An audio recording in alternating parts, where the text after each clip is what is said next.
I'm now on live. Cool. How are you guys? I hope everything good with all of you. I just finished eating. I'm staying late at night, as you know me. I hope some of you are okay out there. If not all of you, that will be great, all of you. And yeah, so as far as I'm concerned, if everything go well, I will fly normally soon to the East Bloc to make a film, and I'll finish the film in France, in Paris, so I can serve you, with Netflix, and called the Mercenary. It's a great story. It's fun. It has lots of heart and lots of action, and it will be a French movie, but 2 days Netflix are showing those movies made in English, Spanish, Swedish, and people now they start to read subtitles, which is cool. So we go back into a certain grammar. But in any case, anyway, I'm not saying that for that, but Mercenary will be also very visual, lots of action, I promise you, but also beautiful relationship with my son. He doesn't know I'm his father, and I will not tell the story. And then finally, this movie, Frenchy, is finished.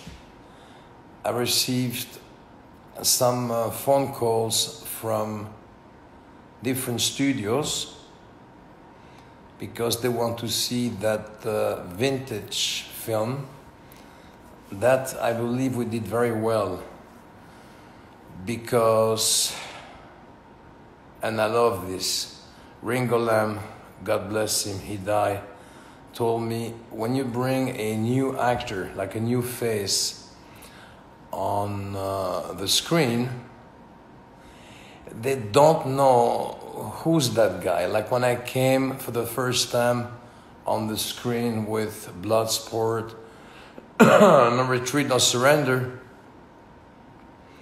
we don't know him.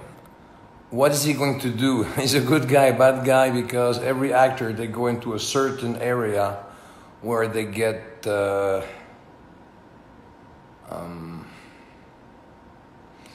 they get into that specific, he's a bad guy, he's a good guy, he will be an action guy. So the first time they see you, they don't know who you are, so you are more scary.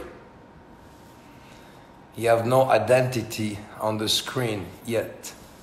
So we cast all those unknown, not to some people and to a certain public, but unknown actors, unknown from the big public. By doing that, they are more dangerous to me as a director.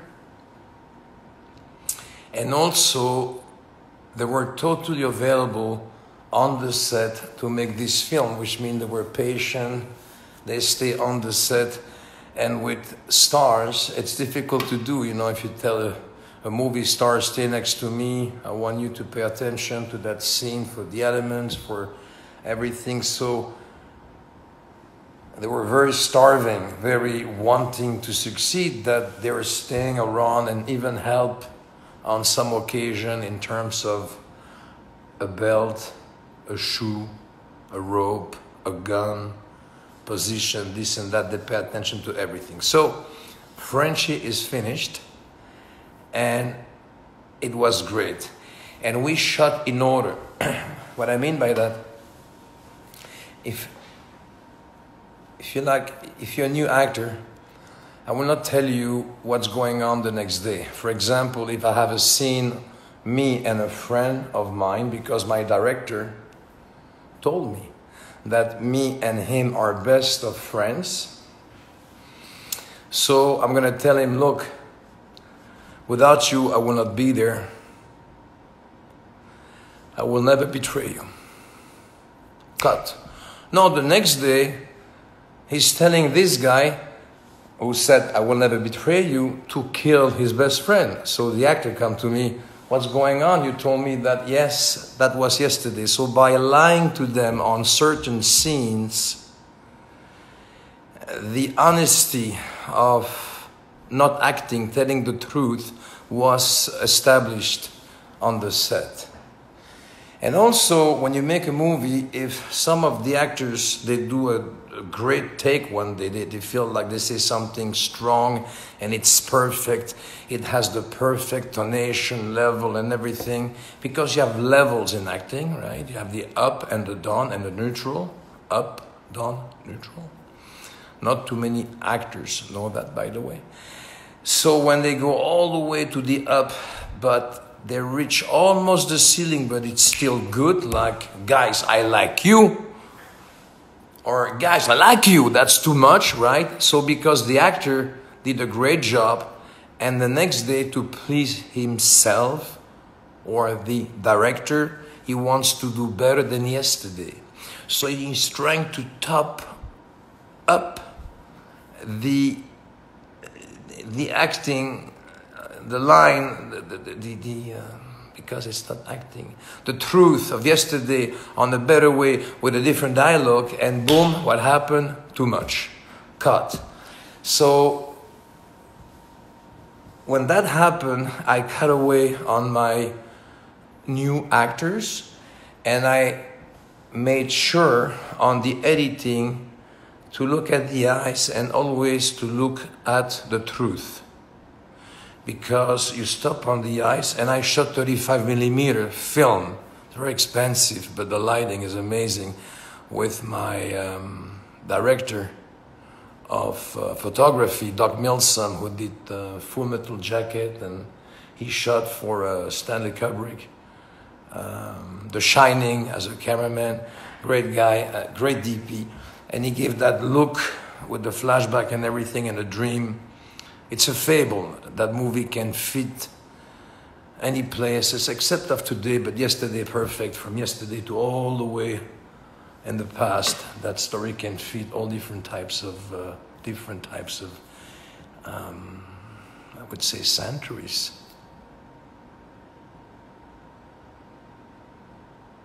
Yeah, I'm proud of it, because also we shot, don't laugh at me, we shot with a story. We knew, I knew my scenes, where to go from A to Z. But I've got those young, old, medium, whatever actors, me include, old, medium. We all together, and I want to know how it's going to deliver the essence of that scene.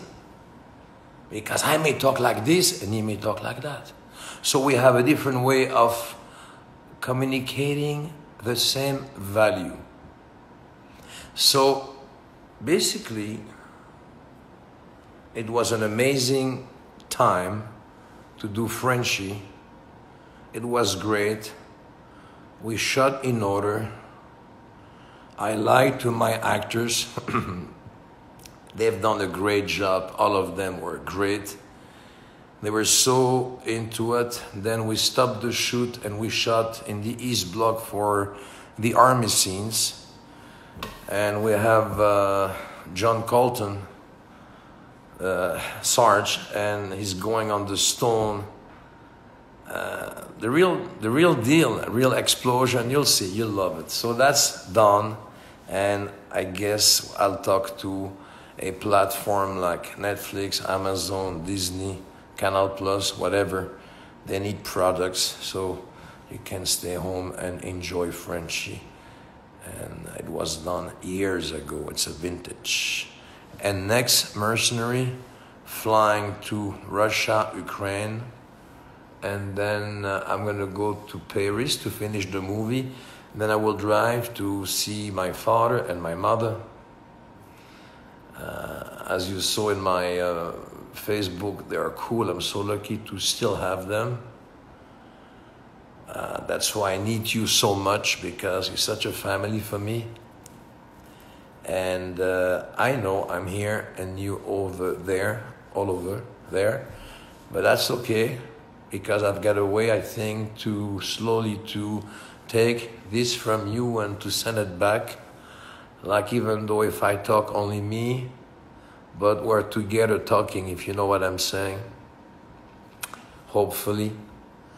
My luck, when I was young, I traveled a lot because I was a globetrotter. And at that time, I was so starving. When I made it, my first movie, then I didn't let go the rope. Hong Kong, Bulgaria, Romania, Kazakhstan, Japan, Malaysia, Philippines, France, Italy, Germany, around the world, South Africa, West Africa, East Africa, whatever. And while traveling to promote those movies, because I was a guy who liked to promote, and normally people, they like to stay home and they like to do like electronic press kit. And that way they stay home, they have camera on them, and it goes around the world. I like to go, I like to discover, and you stay about a week to promote. And when you shoot a movie on the outside, you stay about 2 months. You have time to discover the food, the mannerism, the culture, the respect, and this and this and that. This is the best school on earth. Culture. If I go to meet a Asian man, in the Asian way, we have to be a little more respectful with the language and stuff like that. In the Middle East, they have different... I was interrupted, by the way, by the Middle East. I received a phone call from Egypt. And now my head is all over the place. So, you know what I'm saying? So because of the culture, I can feel this with the people there. And the way I talk, it's a mix of Jean-Claude Van Damme. So, you know what I'm saying? I'm going to express myself the best I can. I know I look strange sometimes. Sometimes I'm not like the guy in the film, you know, very straightforward. We'll have those faces sometimes, those tough faces. But you'll have a bipolarity of love, expression, dedication. That's what I want between you and me, guys. And ladies, of course. And the children, they go all together as a big package of love. Good one. Thank you. Bye-bye.